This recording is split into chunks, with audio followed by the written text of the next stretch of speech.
వాగ్బలం ప్రేక్షకులకు నమస్కారం. మిథున రాశి. ఈ మిథున రాశి వారికి ఈ మే నెల ఏ విధంగా ఉంది అనే గోచారం కనుక ఆలోచించినట్లయితే ఈ మే నెలలో 14వ తారీఖు నుంచి గురుడు జన్మగురుడు అవుతాడు.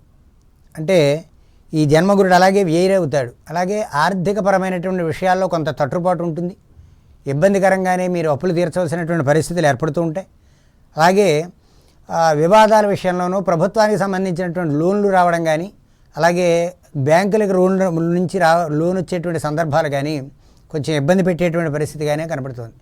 మీరు వారితోటి వివాదపడేటువంటి పరిస్థితులు, ఆ కారణంగా మీకు రావాల్సినటువంటి ప్రయోజనాన్ని కూడా కోల్పోయేటువంటి పరిస్థితి.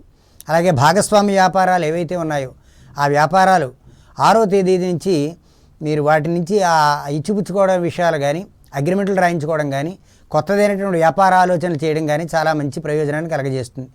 మే 6వ తారీఖు దాటిన తర్వాత ఆ వ్యాపారం యొక్క కొత్త విధానాలు ఆలోచించడం చాలా మంచిది.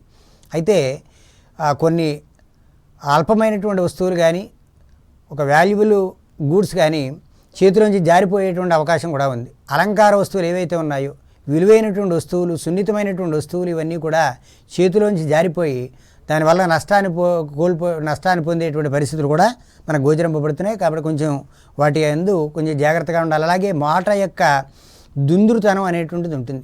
దుందుడుకుతనం అంటే తెలియకుండానే కొన్ని విషయాల్లో కొంచెం విసురుగా మాట్లాడడం, ఆ మాటల వల్ల కొంత నష్టం వచ్చేటువంటి అవకాశం కూడా కనబడుతోంది. అలాగే మనకి ఈ మిథున రాశి వాళ్ళు సాధ్యమైనంత వరకు సౌమ్యంగా మౌనంగా ఉండడం, కొన్ని విషయాల్లో మధ్యవర్తిత్వం అనేటువంటిది వహించకుండా ఉండడం అనేటువంటిది చాలా మంచిది. అలాగే కొంత ఆధ్యాత్మికపరమైనటువంటి విషయాల్లో కొంత అనిశ్చిత అనేటువంటిది ఉంటుంది. చేస్తే అదే లోకం పూజలు చేయడం, లేకపోతే మౌనంగా ఉండడం, ఈ రెండూ జరిగేటువంటి విషయంగా మనకి కనబడుతోంది.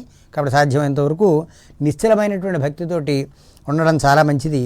వీరు మరింత ప్రయోజనాన్ని పొందడం కోసం దత్తాత్రేయ ఆరాధన చేయడం అనేటువంటిది చాలా మంచిది.